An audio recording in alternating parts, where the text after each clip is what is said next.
À quoi tu penses, Nelson? C'est une très bonne question. Je pense à beaucoup de choses, parce que dans ma tête, on dirait une machine à rêve en fait. Il y a des dessins, euh, des objets qui traversent mon imagination perpétuellement. Donc c'est très difficile de dire à quoi je pense. Mais présentement, je pense à toutes ces femmes qui nous entourent. Ces femmes, nos mères, nos sœurs, nos voisines, nos amies, que l'on voit tous les jours, mais sans savoir vraiment l'importance de leur présence dans nos vies. Pas vraiment, peut-être que j'ai toujours trouvé... j'ai toujours gardé les yeux d'un enfant, un petit garçon qui verrait toutes les femmes d'une beauté extraordinaire. Et je crois que je dessine avec ces yeux d'enfant, ces yeux admiratifs devant nos mères en Voutano ou en Boubou. C'est une beauté, c'est pas qu'une beauté physique, c'est une beauté spirituelle que je veux marquer plus par rapport à ses œuvres.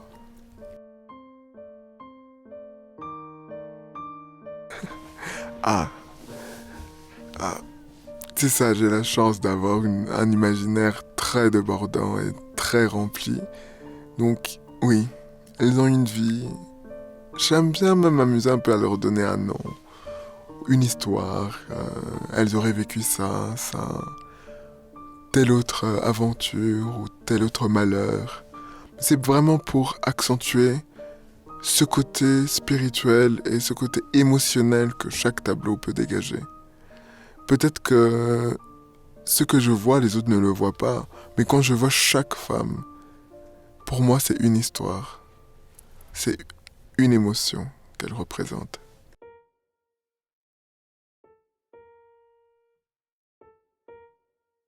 Ça commence à être intense.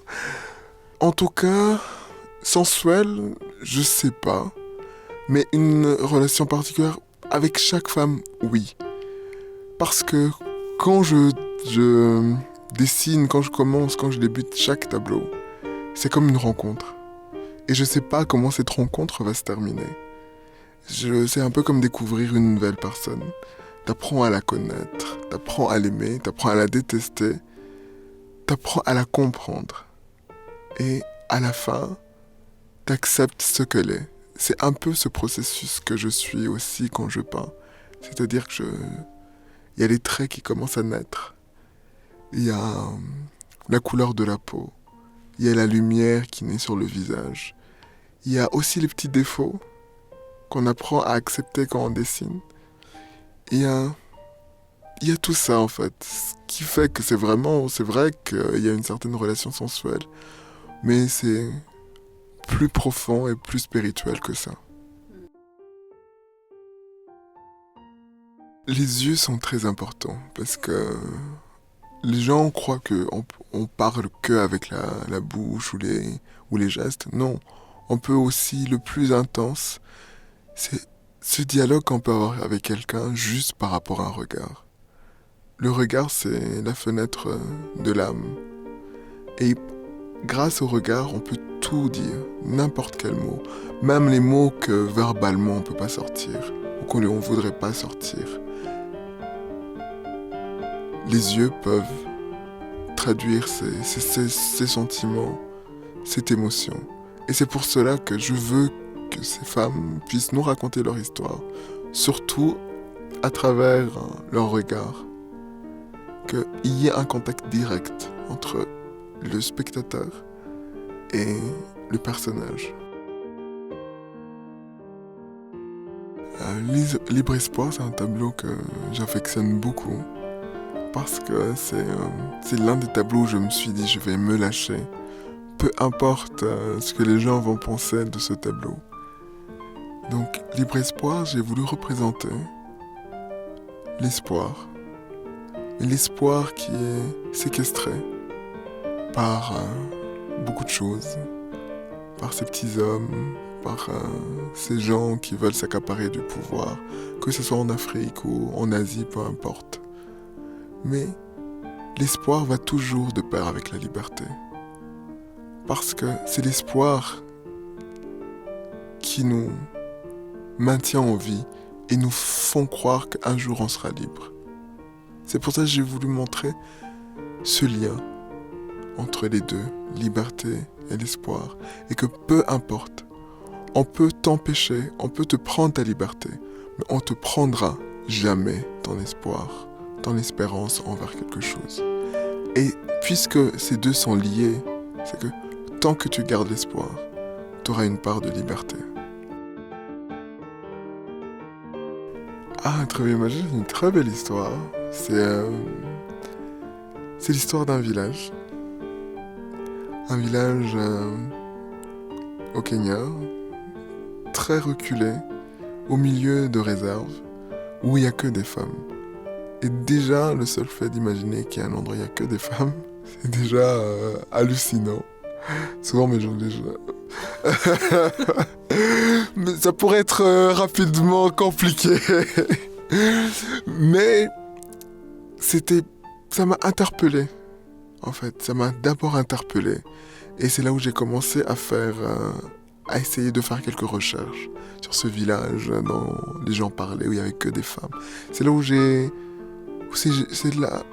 pu voir, où on a pu me raconter cette histoire de ces femmes qui ont accepté de tout quitter pour ne plus subir ces violences que les autres pouvaient leur infliger, que ce soit des violences conjugales ou des violences sexuelles, et aller au-delà de leur peur pour se refaire une nouvelle vie.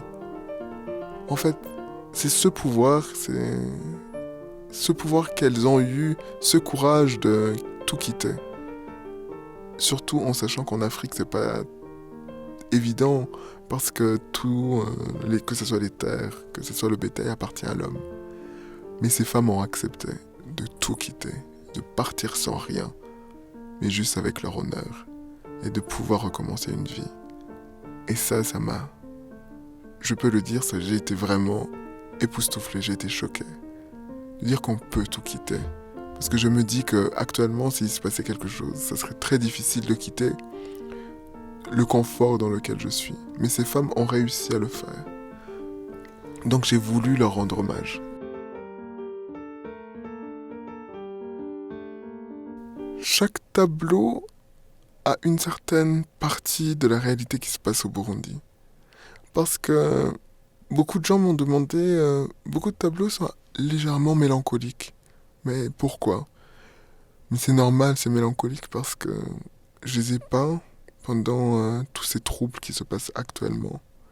Donc, on peut voir cette empreinte en fait, cette influence au niveau émotionnel que le Burundi a pu avoir sur mon travail, dans chaque tableau, sans exception. Donc c'est pour cela, comment le dire, c'est difficile de dire qu'il y a un certain pourcentage.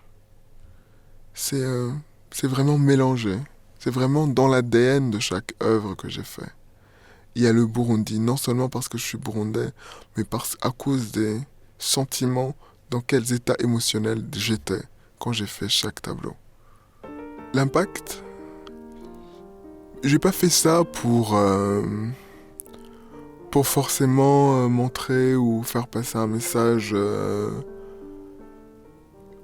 particulier. C'était plus, j'ai fait ça pour partager quelque chose. C'est partager une émotion que j'ai eue personnellement.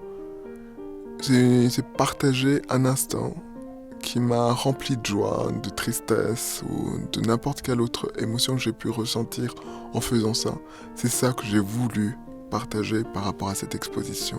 Donc le plus important, c'est que ce que j'ai fait puisse véhiculer ces émotions, toutes les émotions que j'ai pu ressentir dans ma vie en rencontrant certaines personnes en particulier ou en entendant certaines histoires. C'est ce que j'ai voulu véhiculer et partager. Et donc si parmi 1000 personnes, il y en a juste 2 ou 3 qui arrivent à ressentir ce que j'ai ressenti, même un pourcentage minime, pour moi, ma mission sera réalisée.